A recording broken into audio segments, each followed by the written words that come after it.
विद्यार्थी मित्रांनो, सह्याद्री ट्युटोरियल्स मध्ये तुमचं स्वागत आहे. दररोज मी तुम्हाला टार्गेट देतोय, आय-एम-पी क्वेश्चन देतोय, पण हे प्रश्न परीक्षेत येतील का?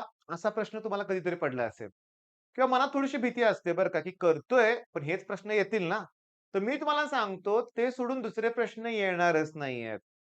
तुम्हाला ना, मी आय-एम-पी क्वेश्चन देत असताना तुमच्या साताऱ्यात काही चांगले कॉलेजेस आहेत. कोल्हापूरला काही बेस्ट कॉलेज आहेत. कोल्हापूरचे कॉलेजेस खूप बेस्ट आहेत लक्षात घ्या. मग मला ह्या सगळ्या कॉलेजचे पेपर ना मुलांकडून मिळतात. पुण्यातल्या बेस्ट कॉलेजचे पेपर मिळतायत. बोर्डाचे जुने पेपर माझ्याकडे अवेलेबल आहेत. गेल्या वर्षीचे, त्याच्या गेल्या वर्षीचे आणि त्याचं सगळ्यांचं एनालिसिस करून मी आय-एम-पी क्वेश्चन देतोय. मग एक काम करूया, या वर्षीचा एक पेपर मला आता मिळालाय. तो आपण एनालिसिस करूया आणि बघूया मग आपण जे आय-एम-पी क्वेश्चन देतो ते येतायत का?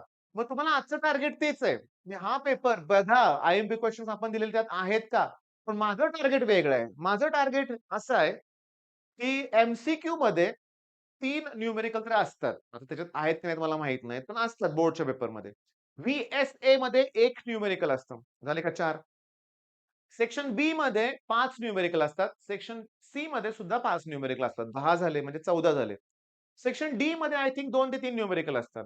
म्हणजे मला ना 14 ते 17 न्यूमेरिकल्स या पेपरमध्ये मिळणार आहेत. तुम्हाला सुद्धा मिळणार आहेत बरं का लक्षात घ्या. ओके.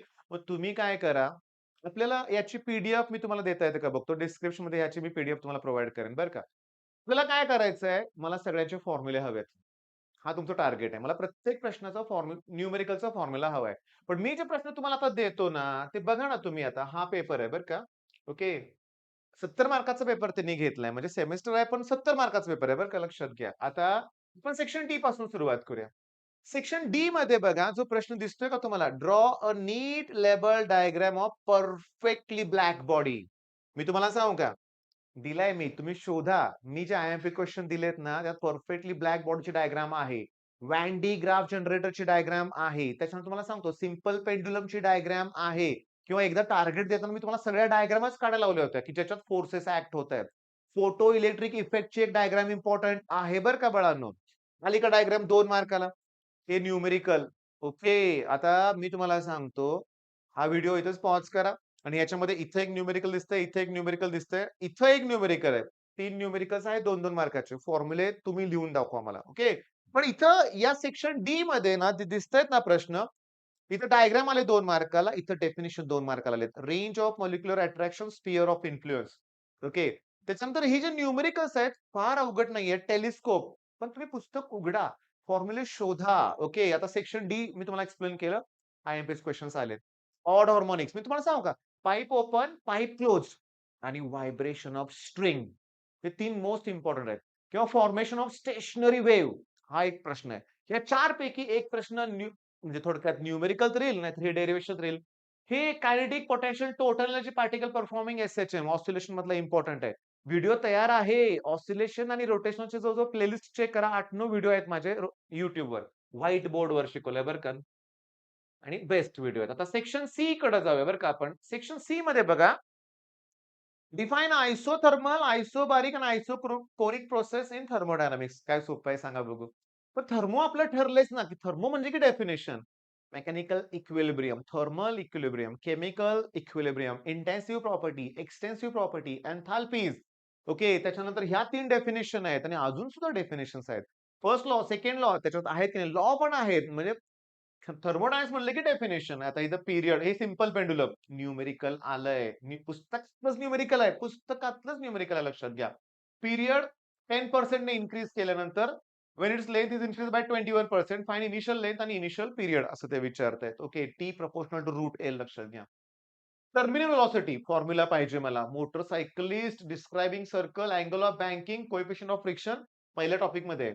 हायजेन्स प्रिन्सिपल आणि कन्स्ट्रक्ट स्फेरिकल वेव्हफ्रंट डायग्राम.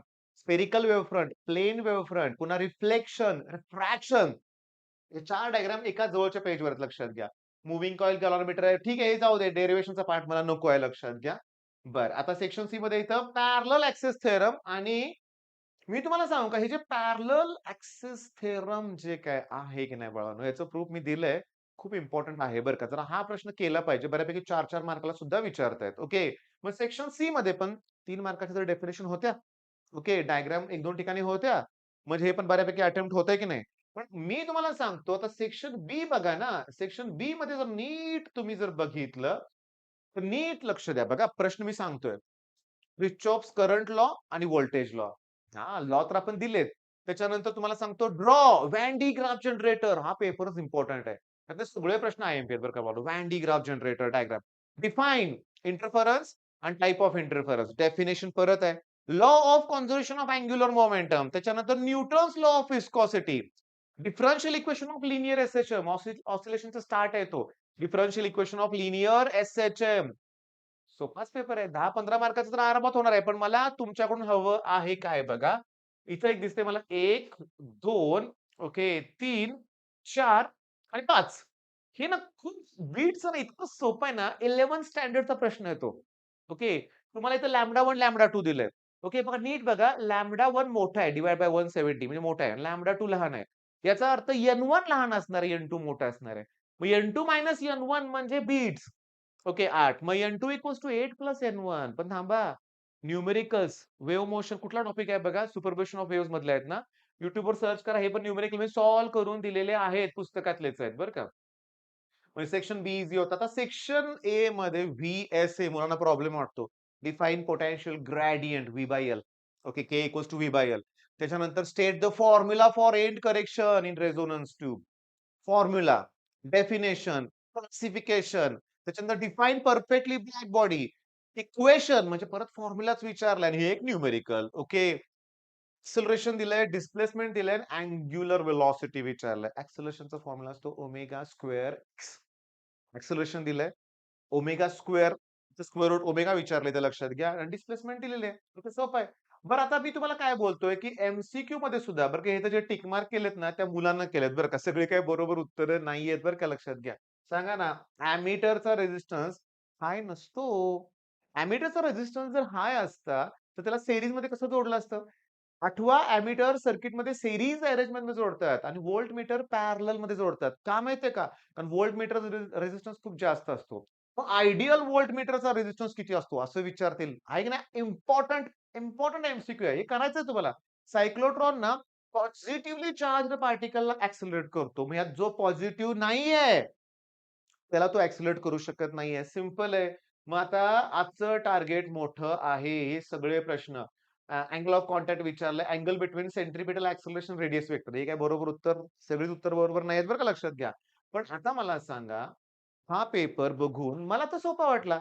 हा मुलगा जेव्हा पेपर घेऊन माझ्याकडे आला, तो म्हणला, "सर तुम्ही दिलेले सगळे प्रश्न होते, सोपा गेला पेपर." हां, म्हणजे त्याला काय 70 पैकी 70 पडणार आहेत का? नाहीच पडणार. हां, पण जेवढे पडणार आहेत ते सॅटिस्फॅक्शन आहे आम्हाला. अरे, या 70 मार्काच्या पेपरला या स्टेजला तुम्हाला 30-35 मार्क पडत असतील. इव्हन 20-25 जरी मार्क पडत असतील तर बेस्ट आहे. आणि ते वाढणार आहेत ना अजून. ठीक आहे, मग आजचं दिलेलं टार्गेट कंप्लीट करा. All the best.